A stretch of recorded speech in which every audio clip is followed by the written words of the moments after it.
বরাবরের মতোই Bangladeshi Muslim community মালয়েশিয়াকে অন্তরের অন্তঃস্থল থেকে ধন্যবাদ দিতে চাই। ওনারা বরাবরের মতো এরকম চমৎকার প্রোগ্রামের আয়োজন করে থাকেন, যেটার সুবাদে আমরা কিছু কথা বলতে পারি, কিছু দিনই কথা শিখতে পারি।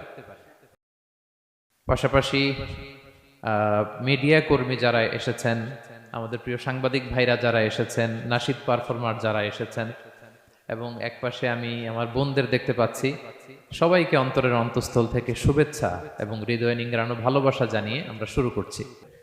আমরা একটা থিমেটিক লেকচার উপস্থাপনের চেষ্টা করব, একটা নির্ধারিত বিষয়ের উপর কিছু আলোকপাত করব। বিষয়টা কি? বিষয়টা হচ্ছে আল্লাহ তাআলা যাদেরকে ভালোবাসেন তাদের নাম, তাদের গুণাবলী, তাদের ক্যারেক্টারিস্টিক্স, অ্যাট্রিবিউটস আল্লাহ তাআলা কালামুল্লাহ মাজিদে উল্লেখ করেছেন যে তিনি কাদেরকে ভালোবাসেন।